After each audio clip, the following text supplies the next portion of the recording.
Welcome to AETCM, the emergency medicine channel. Today, let us discuss about hemophilia, that is factor 8 deficiency or anti-hemophilia factor deficiency. Hemophilia A or classic hemophilia, where there is factor 8 deficiency in the coagulation cascade, is a hereditary X-linked recessive disorder in which bleeding is due to deficiency of the coagulation factor 8. Females are normally carriers, males are having the disease. So you can see the family tree here. Daughters are carriers, males develop the disease. You can see the family chart. When you classify the disease, you can have three important classification depending on the levels of factor 8. Severe less than 2%, moderate 2 to 10%, mild 10 to 50% reduction. So if only 2% factor is available in the body, then it is severe. 2 to 10% factor is available, it is moderate. 10 to 50% sample factor is available in the body, it is only mild. Now there is a condition called as acquired hemophilia.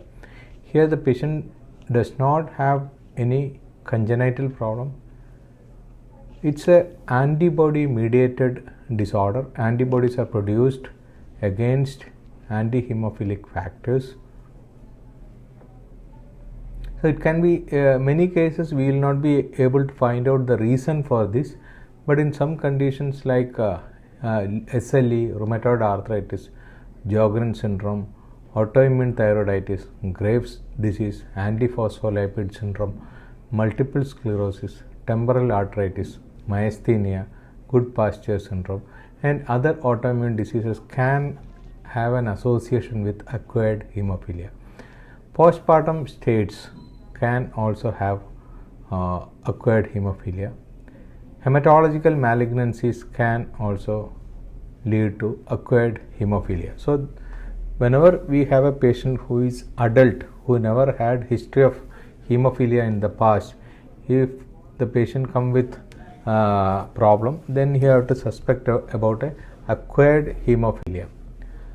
Acquired hemophilia other causes are dermatological disorders. Many drugs like beta-lactam antibodies, antibiotics, penicillin, interferons, clopidogrel, NSAIDs, amiodarone, rivastigmine, so many other drugs also can produce acquired hemophilia.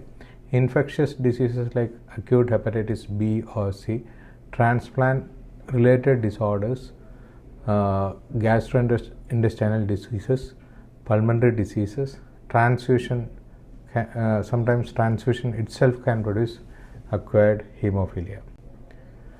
Now you can see the features of hemophilia. There is excessive bleeding following minor trauma. It starts from 6 months itself, but in acquired hemophilia we have seen that it occurs in the elderly individual or adult individual.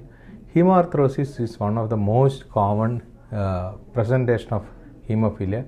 Bleeding, large bleeding into the body cavities, especially joint spaces. Muscle hematomas, other important problem. Intracranial hemorrhages, oropharyngeal bleeding, hematuria, retroperitoneal bleeding. So bleeding can occur everywhere. It is not like small bleeding which occur in platelet disorders. Here there will be large amount of bleeding and ecchymotic patches can be there throughout the body, whereas in platelet disorder you get purpuric rashes. Here ecchymotic patches are very, very common. Now once we see patient who is having bleeding tendency, ecchymotic patches, we routinely do prothrombin time, INR and APTT. In hemophilia you can see APTT is prolonged. There is a classical finding you get in hemophilia. So normally in hemophilia the APTT will be corrected in mixing sample. We will see what is mixing sample afterwards.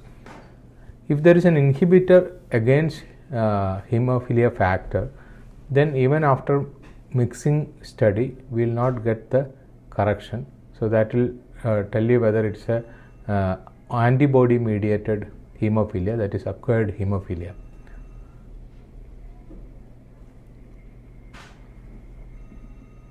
So once you diagnose suspected as a suspected case of hemophilia, we can go for factor assays, whether it is factor 8 or factor 9. We can go for factor specific factor assays. We can do other tests like fibrinogen levels, prothrombin time, all these things. Now you can see the coagulation pathway. There are two coagulation pathways. One is intrinsic pathway and extrinsic pathway. You can see here factor 8 comes in intrinsic factor. Then ultimately it will go for the final pathway, that is fibrinogen, leading to fibrin production. Now isolated prolonged APTT with normal PTINR, you can see here one of the major cause for that is factor 8 deficiency, hemophilia A, or factor 9 deficiency, that is hemophilia B, factor 11 deficiency, that is hemophilia C, then von Willebrand's disease with a low factor 8, and in acquired condition it is mainly due to autoantibodies against factor 8. Drugs like heparin also can increase APTT, whereas warfarin increases PTINR, heparin increases APTT. Prolonged APTT with normal PTINR without bleeding, the causes are factor deficiency and other rare conditions, acquired antiphospholipid antibody syndrome. Now we have discussed about mixing study. Mixing study means it's mainly used to distinguish between a coagulation factor deficiency or an inhibitor which present in our blood which can inhibit the factor or antibodies against the factor. So normally after mixing with normal plasma, it will get corrected if it is a congenital hemophilia, that means factor deficiency. If you add a normal plasma, it will be corrected. But if there is antibodies against factor, it will not be corrected even if we add normal plasma. The antibodies will remain there. That is a problem. That's why we are doing mixing study. So in a hemophilia, APTT will be prolonged before mixing study. In an acquired hemophilia or antibody mediated hemophilia, you can see even after mixing study, it will not be corrected. So this is a very important investigation to make a diagnosis of acquired hemophilia. So you can see here acquired hemophilia pathway, how to make a diagnosis. No correction of APTT after mixing study. That is very, very important. No correction of APTT after a mixing study will give you the diagnosis of acquired hemophilia, whereas congenital hemophilia can be corrected after mixing study. So once we make a diagnosis of hemophilia, normally we give factor 8 concentrate that can be tried here.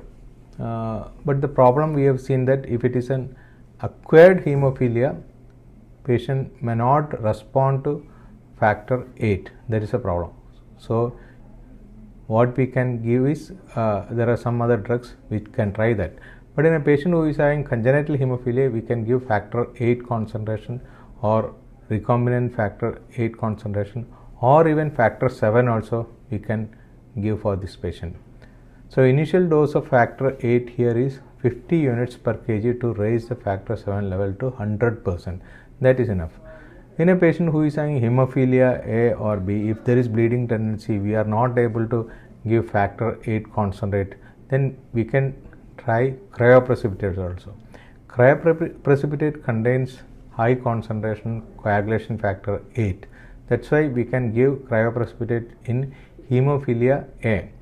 But whereas in a patient who is having acquired hemophilia, even after giving cryoprecipitate, the problem will not be corrected because the antibodies or inhibitors in the blood blood can even neutralize the cryoprecipitate. So that is a problem in antibody mediated acquired hemophilia. Otherwise, we can give recombinant factor 8 or even high dose factor 7 concentration. Now, if there is an inhibitor against exogenous factor 8, we can use some other drugs that we will discuss in the next slides. So, around 30% of the patients can have this inhibitory antibodies. Mixing study will tell you whether this patient is having inhibitors or not. For that, we can use bypassing products, that is recombinant factor 7A or other products like Nova 7 dose. Nova 7 dose is it's a brand, it's a factor 7 concentrate, 90 to 120 microgram per kg every 2 to 3 hours. 7-fact dose is 225 microgram per kg, followed if necessary after 6 hours. We can give another 75 microgram per kg every 2 hours. Factor 8 inhibitor bypass activity complex is given as 50 to 100 units per kg every 6 to 12 hours. So, all these things can be tried if there is a inhibitor factor in the blood of the patient, or we can give, like previous slide we have discussed about recombinant factor 8. So, high dose factor 7 activated factor 7 can be tried in patient with inhibitor factor. Another drug is Emicizumab. It's an anti-hemophilic agent. It's a monoclonal antibody. This can be tried in patients who is having inhibitor factor. The dose is 3 mg per kg subcutaneously once per week for the first 4 weeks, followed by 1.5 mg per kg weekly. So that also can be tried in patient who is having inhibitor factors.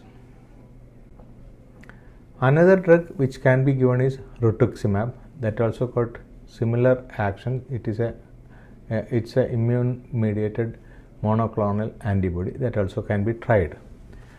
Now, a word about hemophilia B, that is Christmas disease. Here factor 9 deficiency is there. It is an X-linked recessive disorder. Clinical features are same as hemophilia A. Diagnosis factor assay can be done.